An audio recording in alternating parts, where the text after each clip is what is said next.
Well, sometimes you don't realize the importance of a body part until it no longer works as it should. For me, it's been my right knee, one of the strongest and most important joints in the human body. So when ligaments tear, when arthritis sets in, when it's difficult to control inflammation, it can severely alter your quality of life. In a 3-part series we'll be airing over the next few days, I bring you an intimate look at my struggles to regain the use of my knee joint.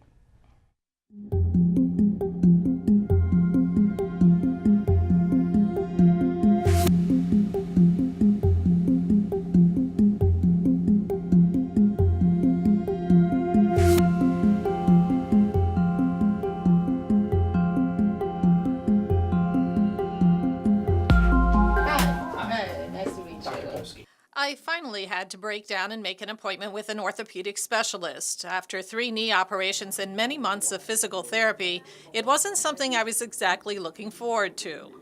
The cushioning, the cartilage that you used to walk on in your knee is pretty worn out.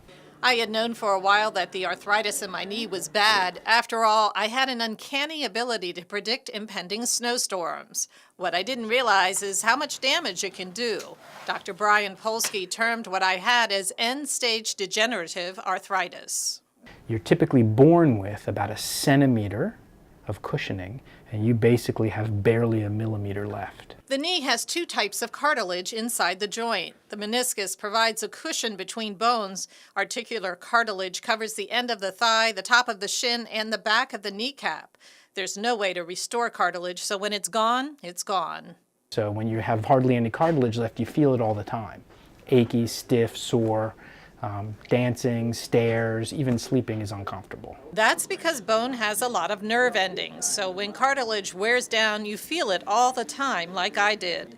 But it took seeing the X-ray and MRI results to really understand the magnitude of the problem. Dr. Polsky explains that everywhere you see white, there's a problem. All this white should be black, and you really hardly have any left. In fact, there's a little area here that's completely bare, and some over here that's completely bare, and that's typically what we call bone on bone. Okay, and this white spot right here is... So this up here is some swelling, some fluid. That's what's been bothering you right in here. Yeah, okay. Exactly. And so what happens is when you have this, it irritates your knee, and then the lining of your knee makes fluid, and then your knee gets stiff. As far as things like arthroscopic surgery, that is typically used to clean up torn meniscus. You don't really even have much meniscus left at all. Then there's the anterior cruciate ligament, or ACL, one of 2 interior ligaments that hold the knee together. Mine was replaced nearly 2 decades ago. Okay. So the ACL's okay? The ACL is pretty degenerated as well, because what typically happens is as your knee wears out, it puts a lot of stress on the surrounding ligaments, and they start wearing as well.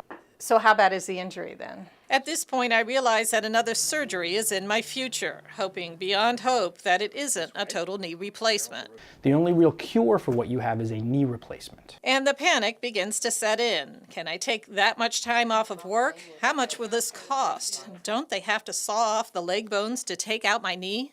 People think that I cut their leg up here and down here and take the whole knee out, and that's not really what we do. Dr. Polsky explains that a total knee replacement is usually a last option when the pain is too great and when you can't exercise or resume normal work and recreation activities.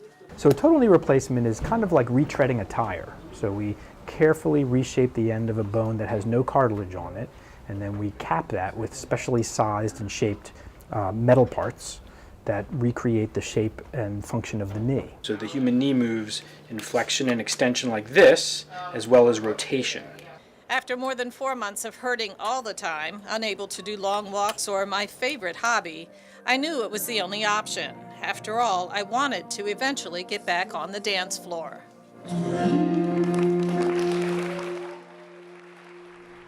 And dancing has been a big part of my life for the last 12 years, and I can't imagine living out my years sedentary. In part 2 of this series, Journey to a Bionic Knee, you'll get a rare inside look at the surgery itself, my total knee replacement from start to finish. Be sure to join us tomorrow.